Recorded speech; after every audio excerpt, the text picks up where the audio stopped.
Nahum 1. An oracle concerning Nineveh. The book of the vision of Nahum of Elkosh. The Lord is a jealous and avenging God. The Lord is avenging and wrathful. The Lord takes vengeance on his adversaries and keeps wrath for his enemies. The Lord is slow to anger and great in power, and the Lord will by no means clear the guilty. His way is in whirlwind and storm, and the clouds are the dust of his feet. He rebukes the sea and makes it dry. He dries up all the rivers. Bashan and Carmel wither. The bloom of Lebanon withers. The mountains quake before him. The hills melt. The earth heaves before him. The world and all who dwell in it. Who can stand before his indignation? Who can endure the heat of his anger? His wrath is poured out like fire, and the rocks are broken into pieces by him. The Lord is good, a stronghold in the day of trouble. He knows those who take refuge in him. But with an overflowing flood, he will make a complete end of the adversaries, and will pursue his enemies into darkness. What do you plot against the Lord? He will make a complete end. Trouble will not rise up a second time. For they are like entangled thorns. Like drunkards as they drink, they are consumed like stubble fully dried. From you came one who plotted evil against the Lord, a worthless counselor. Thus says the Lord, though they are at full strength and many, they will be cut down and pass away. Though I have afflicted you, I will afflict you no more. And now I will break his yoke from off you and will burst your bonds apart. The Lord has given commandment about you. No more shall your name be perpetuated. From the house of your gods I will cut off the carved image and the metal image. I will make your grave, for you are vile. Behold, upon the mountains, the feet of him who brings good news, who publishes peace. Keep your feasts, O Judah. Fulfill your vows, for never again shall the worthless pass through you. He is utterly cut off. Nahum 2.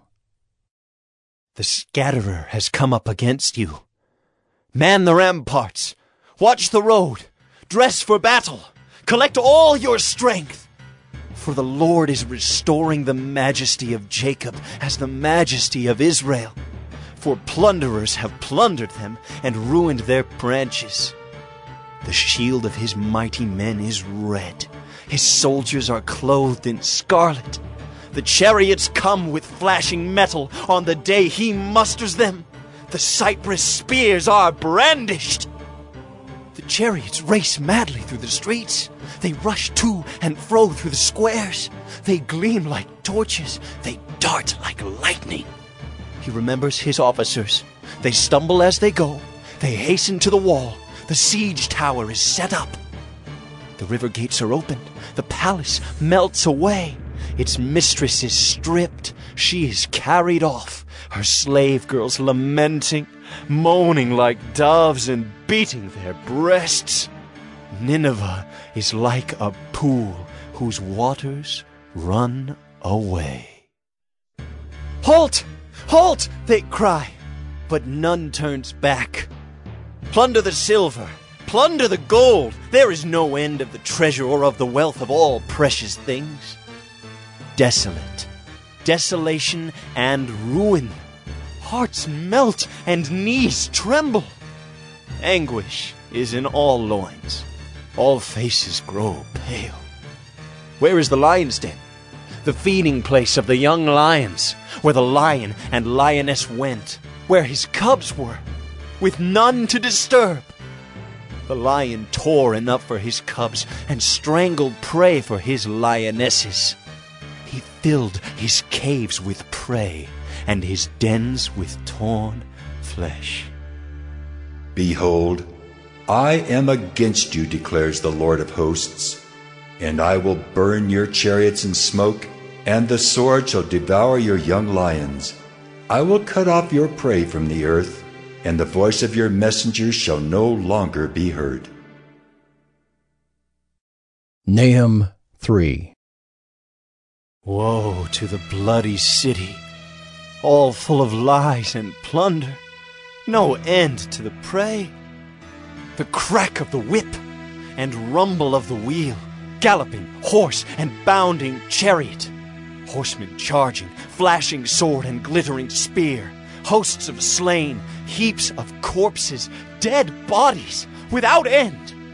They stumble over the bodies, and all for the countless whorings of the prostitute, graceful and of deadly charms, who betrays nations with her whorings, and peoples with her charms. Behold, I am against you, declares the Lord of hosts, and will lift up your skirts over your face, and I will make nations look at your nakedness, and kingdoms at your shame. I will throw filth at you, and treat you with contempt, and make you a spectacle. And all who look at you will shrink from you, and say, Wasted is Nineveh. Who will grieve for her? Where shall I seek comforters for you? Are you better than Thebes, that sat by the Nile, with water around her, her rampart a sea, and water her wall? Cush was her strength, Egypt too, and that without limit. Put and the Libyans were her helpers. Yet she became an exile. She went into captivity. Her infants were dashed in pieces at the head of every street. For her honored men, lots were cast, and all her great men were bound in chains. You also will be drunken. You will go into hiding. You will seek a refuge from the enemy. All your fortresses are like fig trees with first-ripe figs. If shaken, they fall into the mouth of the eater. Behold, your troops are women in your midst. The gates of your land are wide open to your enemies. Fire has devoured your bars. Draw water for the siege. Strengthen your forts. Go into the clay, tread the mortar, take hold of the brick mold. There will the fire devour you.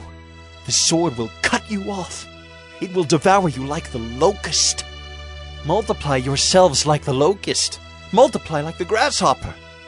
You increased your merchants more than the stars of the heavens.